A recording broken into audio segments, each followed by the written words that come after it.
শুভ সকাল। আজকে আমরা আলোচনা করব একটি কবিতা নিয়ে।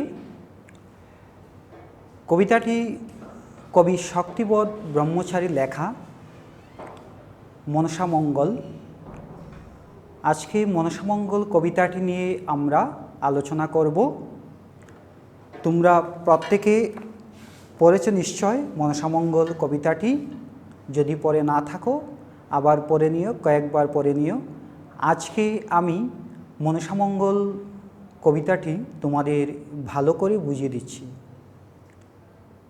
তো কবিতাটি শক্তিপদ ব্রহ্মচারীর লেখা। শক্তিপদ ব্রহ্মচারী হলেন আমাদের বরাকেরই কবি, যিনি বরাকের দুটো কলেজে অধ্যাপনা করতেন। প্রথমে হাইলাকান্দির এসএস কলেজে ছিলেন, অধ্যাপনায় নিযুক্ত, এবং পরবর্তীকালে চলে যান শিলচর শহরে গুরুচরণ কলেজে অধ্যাপনা করেন। তো কবি বরাকেরই কবি, আমাদের কবি সুপরিচিত, বরাকের অন্যতম শ্রেষ্ঠ কবি যাকে বলা যায়। আমাদের এই বরাক উপত্যকা বৃহৎ বঙ্গের একটা অংশ বলা যায়। বৃহৎ বঙ্গের প্রান্তীয় অঞ্চল বরাক উপত্যকা। এই বরাক উপত্যকার সাহিত্য সংস্কৃতির সঙ্গে বাংলার সাহিত্য সংস্কৃতির সমন্বয় রয়েছে। এই মনসামঙ্গল কবিতাটি বাংলার মনসামঙ্গল কাব্যের অন্তর্ভুক্ত বলা যায়, কেননা কবিতার অনেক উপাদান কবি মনসামঙ্গল কাব্য থেকে নিয়েছেন। এমনকি কবিতার বিষয়বস্তু মনসামঙ্গল কাব্যেরই অন্তর্গত মনে হয়। তো মনসামঙ্গল কাব্য সম্পর্কে আমরা সবাই পরিচিত আছি। মনসামঙ্গল কাব্যের অনেকজন কবি রয়েছেন, 22 জন কবি রয়েছেন মনসামঙ্গল কাব্যের প্রধানত। তাছাড়াও রয়েছেন আরও অনেক কবিরা। তো প্রধানত আমরা দুজন কবির নাম জানি, বিজয়গুপ্তের মনসামঙ্গল ও নারায়ণ চন্দ্রের মনসামঙ্গল কাব্য। তো মনসামঙ্গল কাব্যের কাহিনী আমরা অনেকে জানি।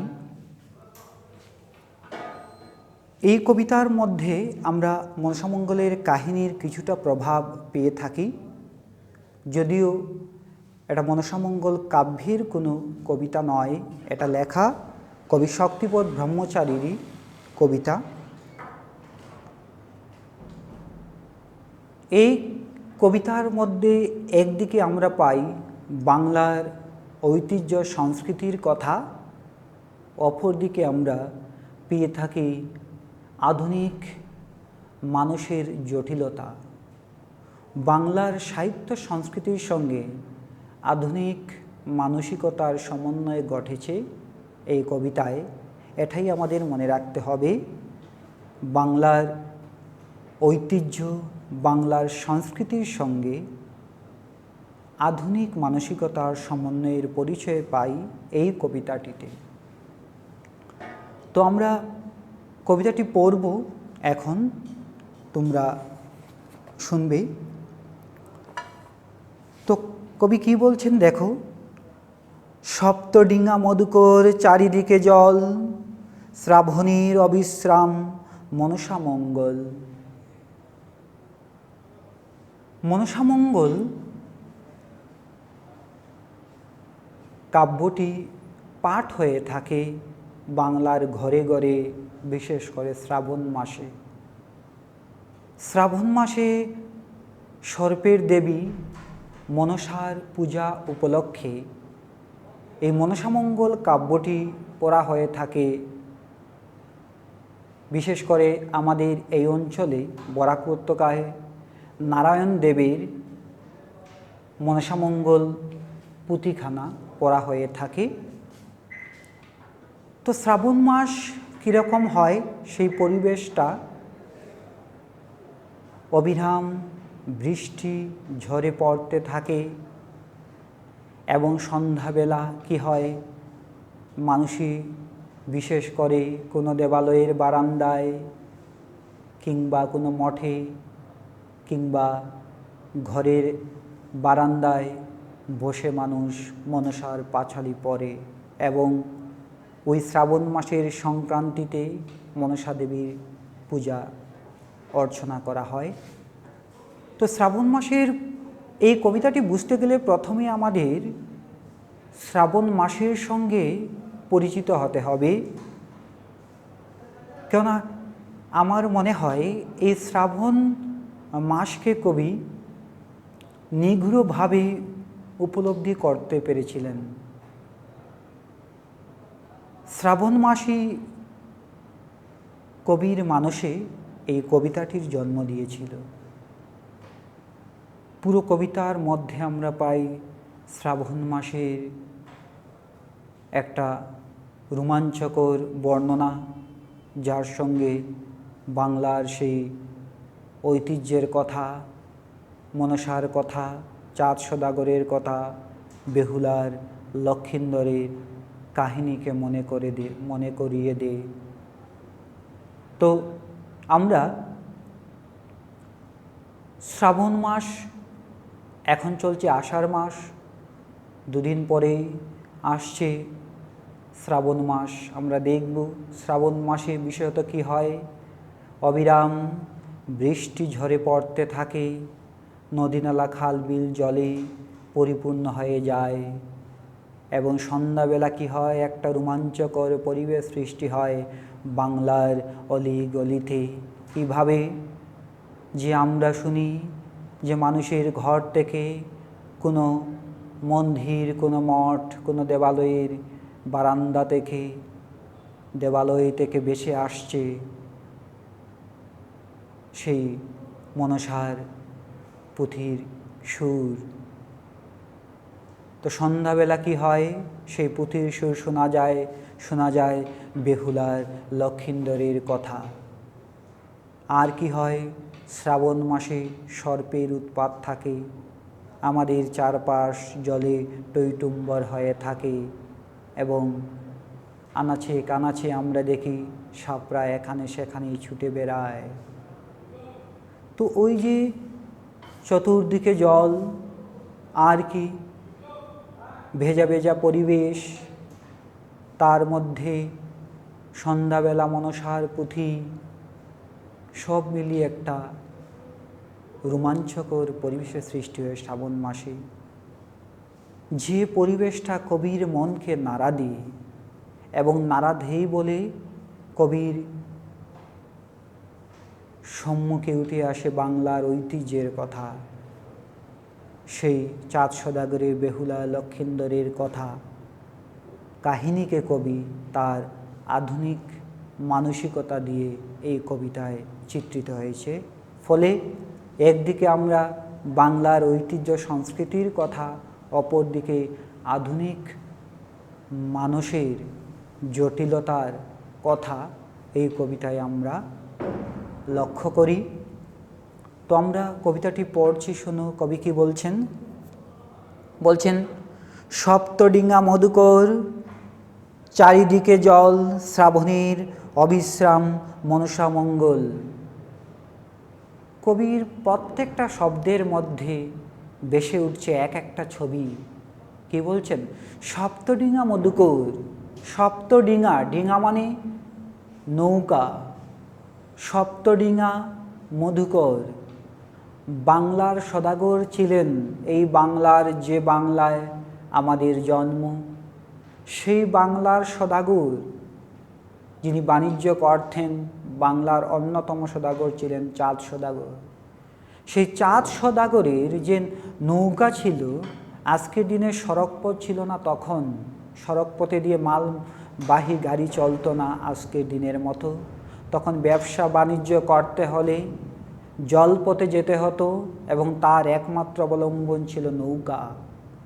তো চাঁদ সদাগর ছিলেন যেহেতু সদাগর, অনেক বড় ব্যবসায়ী, এজন্য তার ছিল 60টি নৌকা। সেই 60টি নৌকাকে বলা হতো সপ্তডিঙা মধুকর। মধুকর ডিঙা ছিল চাঁদ সদাগরের। এই সপ্তডিঙা মধুকর নিয়ে চাঁদ সদাগর কোথায়? দেশ বিদেশে, দেশান্তরে বাণিজ্য করে বেড়াতেন। তো এই সপ্তডিঙা মধুকর, সেই সপ্তডিঙা কিন্তু দেবী মনসা জলে ডুবিয়ে দিয়েছিলেন। কি কারণে? যে দেবী মনসা চাঁদ সদাগরকে স্বপ্নে বলেছিলেন যে যেন তার পূজা মর্তে প্রচার করেন চাঁদ সদাগর। কিন্তু চাঁদ সদাগর বলছেন তিনি শৈব, তিনি শিবের ভক্ত, তিনি কখনো মনসা দেবীর পূজা করবেন না। তখন মনসা দেবী কী করেছিলেন? একে একে চাঁদ সদাগরের সব কিছু বিনাশ করে দিচ্ছিলেন। চাঁদ সদাগরের সপ্তডিঙা তিনি ডুবিয়ে দিয়েছেন। চাঁদ সদাগরের একে একে 6টি পুত্রকে তিনি সর্পদংশনে মেরে ফেলেছেন। আর কি একমাত্র সন্তান রয়েছে কে? লখিন্দর, যার বিয়ে হবে বেহুলার সঙ্গে, কিন্তু ওই বিবাহ রাতে লখিন্দরেরও মৃত্যু হয়ে যায় সর্পদংশনে।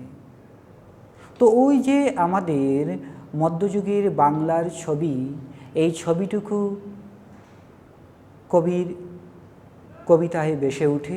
কবি কি বলছেন? সপ্তডিঙা মধুকর চারদিকে জল। অর্থাৎ শ্রাবণ মাস আসলে পরে মনে হয় যেন সেই মধ্যযুগ ফিরে এসছে, মনে হয় যেন চারদিক জলে টইটুম্বর, মনে হচ্ছে যেন কোনো এক নদীতে চাঁদ সদাগরের সপ্তডিঙা ডুবে গেছে, মনে হয় যেন। তো কি বলছেন? সপ্তডিঙা মধুকর চারদিকে জল, শ্রাবণীর অবিশ্রাম মনসা মঙ্গল। যে বলছেন শ্রাবণীর অবিরাম অবিশ্রাম বৃষ্টি ঝরছে, আর ঘরে ঘরে মনসার পুঁথি পাঠ হচ্ছে। সন্ধ্যাবেলা মনসার পুঁথি মানুষ পড়ছে এবং সেই সুর ভেসে যাচ্ছে পুরো অলি গলিতে, দিক দিগন্তে। তারপর কবি কি বলছেন দেখো, পচা পাঠে এদো এদো ডুবা, বিষদর ফনা, ছেঁড়া কাঁথা কানি আর বেহুলা যন্ত্রণা। বলছেন পচা পাট। পাট বাংলার ব্যবসার একটা উপাদান পাট। তখনকার কালে সেই পাট থেকে রশি তৈরি করা হতো এবং আরও অনেক কিছু হতো। তো বাংলার ডুবায় জলাশয়ে পাটগুলো পচানো হতো। পাট যখন পচে যাবে তখন তার রশ্মিগুলো বের করা হবে। তো শ্রাবণ মাসে কি হয়? শ্রাবণ মাসে কবি দেখতে পাচ্ছেন যে শ্রাবণ মাসে সেই জলে ডুবায় কি হচ্ছে, পাটগুলো পচে গিয়েছে। আর কি, আর তার মধ্যে মধ্যে বিষধর সর্পরা ফনা তুলে তুলে উঁকি মারছে। পচা পাতে এডো ডুবা, বিষধর ফনা, ছেঁড়া কাঁথা কানি আর বেহুলা যন্ত্রণা। আর তখন কি হয়? যেহেতু বাংলাদেশকে বলা হয় নদীমাতৃক দেশ, বাংলাদেশে নদীতে পরিপূর্ণ, নদী জলাশয়ে টইটুম্বুর, তাই বাংলাদেশে সর্পের উৎপাত খুব বেশি। এজন্যই বাংলাদেশে জন্ম হয়েছিল সর্পের দেবী মনসার। মনসা দেবী আবির্ভূত হয়েছিলেন। তো কি বলছেন দেখো, বলছেন যে পচা পাটি এদো ডুবা বিষধর ফনা। কবি যেন দেখতে পান আজও বাংলার ডুবায় জলাশয়ে পাটগুলো পচে আছে এবং এখানে সেখানে উকি দিচ্ছে বিষধর সর্পরা ফনা তুলে তুলে। আর কি, আর বলছেন ছেঁড়া কাতাকানি আর বেহুলা যন্ত্রণা। আর কি হচ্ছে? সাধারণ জেলেরা, দরিদ্র জেলেরা যারা মৎস্য শিকার করে, তারা কি হচ্ছে অবিরাম বৃষ্টির কারণে তাদের গা ঠান্ডায় লেগে শিহরিয়ে উঠে, তখন তাদের একমাত্র সম্বল হয় তাদের ঘরে থাকা ছেঁড়া কাঁথাখানি। তো তারা ছেঁড়া কাঁথাখানি ঘরে নিয়ে বসে থাকে তারা। আর অপর দিকে কি হয় দেখো, বেহুলা যন্ত্রণা। একদিকে মানুষ ঘরে ঘরে বসে থাকে তাদের সেই ছেঁড়া কাঁথাখানি নিয়ে, সেই ঠান্ডা থেকে পরিত্রাণ পাওয়ার জন্য। কেন সমস্ত দিন হয়তো সেই মাছ ধরতে গিয়ে ঠান্ডা লেগে লেগে হাত পা অবশ হয়ে গিয়েছে। এখন তা থেকে পরিত্রাণের উপায় একমাত্র ঘরে থাকা ছেঁড়া কাঁথাখানি। তো একদিকে ছেঁড়া কাঁথা নিয়ে মানুষ ঘরে ঘরে বসে থাকে জেলেরা, অপর দিকে শোনা যায় কি বেহুলার যন্ত্রণা। কবি যেন শুনতে পান বেহুলার যন্ত্রণায় যেন চারপাশ ভরে গিয়েছে। কেননা বেহুলা লক্ষিন্দরের কাহিনী যখন মানুষ সেই মনসামঙ্গল পাঠ করে বাড়িতে বসে, তখন বেহুলা লক্ষিন্দরের কাহিনী শোনা যায় কান পাতলেই বাতাসে। কবির মনে হয় যেন বাতাসে ভেসে বেড়ায় বেহুলার যন্ত্রণার কথা। এখানে বেহুলার যন্ত্রণাটা কি, যে যন্ত্রণা কবি তার ঘরে বসে শুনতে পান, কবি যেন দেখতে পান। আজও বাংলার চারপাশে শ্রাবণ মাসে বেহুলার যন্ত্রণা হাহাকার করে। বেহুলার যন্ত্রণা কি, যে বেহুলা হলেন কে, লক্ষিন্দরের সদ্য বিবাহিত স্ত্রী বেহুলা, যিনি বিবাহের রাতে বাসর ঘরে স্বামীকে হারিয়েছিলেন। তো বেহুলা ছিলেন এই বাংলার নারী, সতী নারী বেহুলা। কিন্তু লক্ষিন্দরের সঙ্গে যখন তার বিয়ে হয় তখন সর্পদংশনে স্বামীকে হারাতে হয়। তো স্বামীকে যখন হারালেন তখন তাকে গঞ্জনা শুনতে হয়।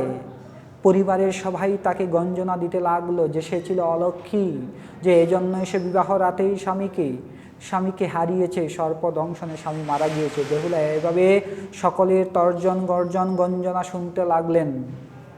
তখন বেহুলা আর সইতে পারলেন না। তিনি তখন বললেন যে আমি যদি সতী নারী হই তাহলে আমি কি করব, তাহলে আমি আমার সতীত্বের বলে, সতীত্বের তেজে আমার স্বামীকে আমি ফিরিয়ে আনব। তখন বেহুলা চললেন কোথায়, বেহুলা চললেন তখন সেই মৃত স্বামীকে কলার ভেলায় করে স্বর্গের উদ্দেশ্যে তিনি চললেন। তার মৃত স্বামীকে কলার ভেলায় করে নিয়ে তিনি তখন একাকী গিয়েছিলেন। পথে অনেক বাধা বিপত্তি, অনেক কিছু তাকে অতিক্রম করতে হয়েছিল, কিন্তু কোনো কিছুই কিন্তু তাকে, অনেক দস্যু ডাকাত ছিল, বাঘ ভালুকে তাকে আক্রমণ করেছিল। তিনি যখন নদীতে ভেসে ভেসে চলছেন কোথায়, অনন্তের সন্ধানে চলছেন, স্বর্গের সন্ধানে বেহুলা চলছেন। কিন্তু কি হলো, তিনি এক সময় গিয়ে স্বর্গে পৌঁছলেন এবং সেখানে গিয়ে দেবতাদের সন্তুষ্ট করে, নৃত্য করে তিনি কি করলেন, সবাই সন্তুষ্ট করে তার মৃত স্বামীকে ফিরিয়ে আনলেন। এবং আনলেন কাকে, সেই লক্ষিন্দরে আরও যে 6 ভাই মারা গিয়েছিল তাদেরও প্রাণ ফিরিয়ে আনলেন। তো এই হলো বেহুলার যন্ত্রণা। কোনটা বেহুলার যন্ত্রণা, বেহুলার কাহিনীর মধ্যেই পাই। ওই যে স্বামীকে হারানোর ফলে কত গঞ্জনা তাকে সহ্য করতে হয়েছিল।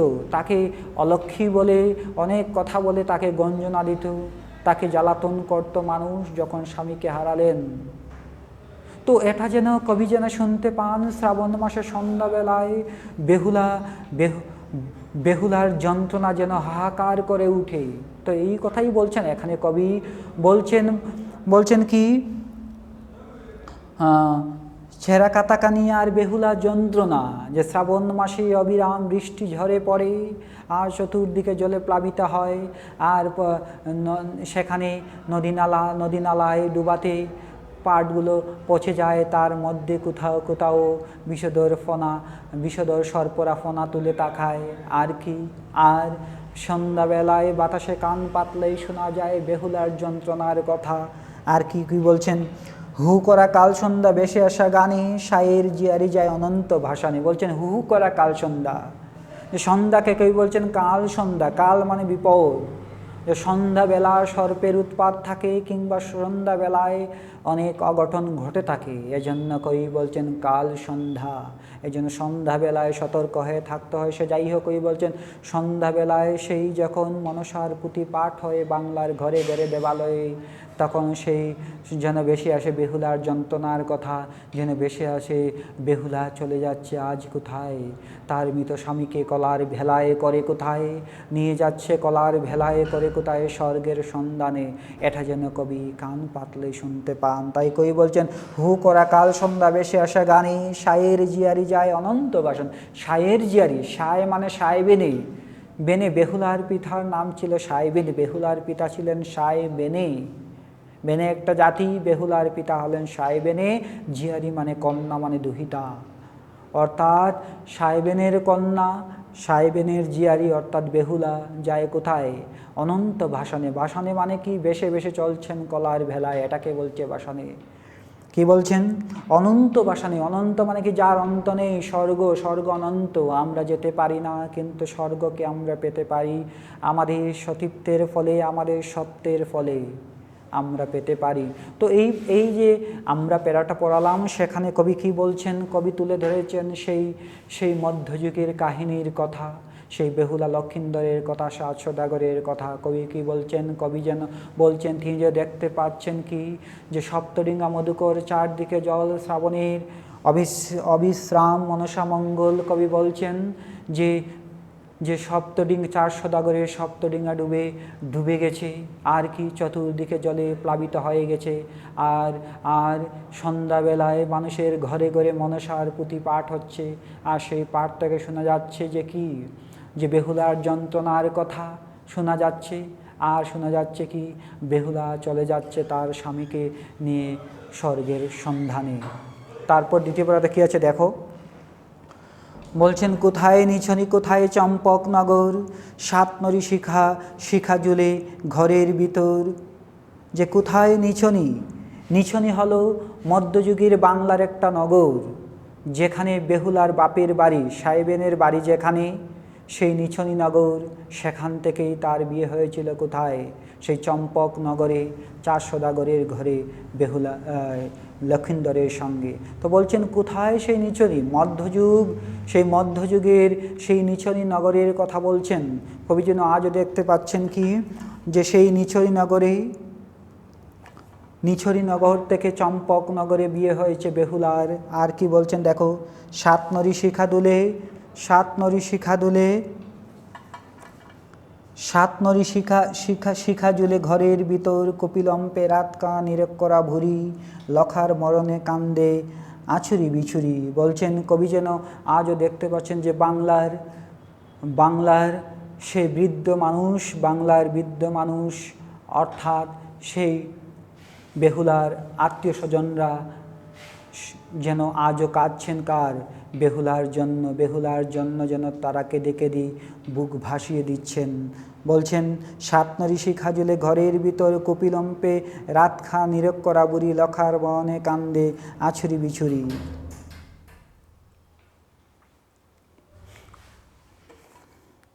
যে দেখো, যে বলছেন কোথায় নিছনি কোথায় চম্পক নগর, সাত নরী শিখা ঝুলে ঘরের ভিতর, কপিলম্পে রাত খা নীরব করা বুড়ি, লখার মনে কান্দে আছুরি বিছুরি।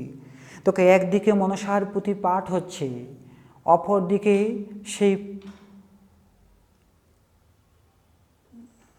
অপরদিকে বাংলার মানুষকে নাড়া দিয়েছে সে বেহুলার লক্ষিন্দরের কথা, যে বাংলার ঝেলের মায়েরা যারা পড়াশোনা জানে না, যারা নিরক্ষর, তারা কি তাদের সন্তানকে তারা পাঠিয়েছে কোথায়, তাদের সন্তানকে তারা পাঠিয়েছে কোথায়, মৎস্য শিকারে। মৎস্য শিকারে গিয়েছে ছেলে, এবং সেই নিরক্ষরা বুড়ি অর্থাৎ জেলের মা ঘরে বসে আছেন। ঘরে বসে কি তিনি তার সন্তানের কথা চিন্তা করছেন, যে সন্তান গেছে জেলে, শ্রাবণ মাসের দিন, সর্পের উৎপাত, যদি সর্প ধ্বংসতে যদি তার ছেলের কোনো ক্ষতি হয়ে যায়, তাই তিনি কি বলছেন, যে তার ছেলে যেন কুশলে কুশলে যেন ফিরে আসে কোথায় ঘরে। যে লখার মরণে, একদিকে শ্রাবণ মাসে লখার মৃত্যুর কথা বাতাসে ঘুরে বেড়াচ্ছে, আর লখার মৃত্যুর কারণেই মারণেই একটা অজান্তে ভয়ে চলে এসছে কার, সেই নিরক্ষরা বুড়ি, যে তার ছেলেকে কোথায় পাঠিয়েছে মৎস্য শিকারে। তাই লখার মরণে যেন সে কান্দে আছুরি বিছুরি, অর্থাৎ তার সন্তানের জন্য সেও কেঁদে উঠে। তো এই জন্য সে কী কামনা করছে, জল টানা ছেলে আজ রাতে গেছে জলেই, রেখো মা মনসা তার সর্বাঙ্গ কুশলে। যে জাল টানা ছেলে আজ রাতে গেছে জলে, রেখো মা মনসা তার সর্বাঙ্গ কুশলে। বলছেন আমার ছেলে কোথায় গিয়েছে? আমার ছেলে গিয়েছে মাছ ধরতে। দেবী মনসার কাছে তিনি কাতর প্রার্থনা করছেন তার ছেলেকে যেন কুশলে রাখেন, তার ছেলেকে যেন সুস্থ মতে বাড়িতে ফিরিয়ে দেন। আসলে যখন সেই শ্রাবণ মাস চলে আসে, বেহুলা লক্ষিন্দরের কথা শুনে মানুষের মনে একটা শিহরণ জাগে, একটা ভয় জাগে, কেননা সর্পের ভয়। এর জন্য সবাই করজুড়ে প্রার্থনা করে মা মনসার। তাই এখানেও নিরক্ষরা ভুরি তার সন্তানের সুস্থতা কামনা করছে, কেননা তার সেই ঘরের সম্বল সন্তান চলে গেছে কোথায় মৎস্য শিকারে, সে যেন কুশলে যেন ফিরে আসে কোথায়, ফিরে আসে বাড়িতে। তাই মনসার কাছে করজুড়ে প্রার্থনা করছেন। এখন দেখো তৃতীয় প্যারা আমি তোমাদের পড়াচ্ছি। আজকে পরবর্তী দিন আমরা বাকিটুকু বুঝিয়ে দেব। তোমরা এই দুটো প্যারা পড়ালাম, এই দুটো প্যারা তোমরা বাড়িতে ভালো করে বুঝবে পরে, আর তারপরে বাকি অংশটুকু আমি পরের দিন তোমাদের সঙ্গে আলোচনা করব, বুঝিয়ে দেব। ঠিক আছে?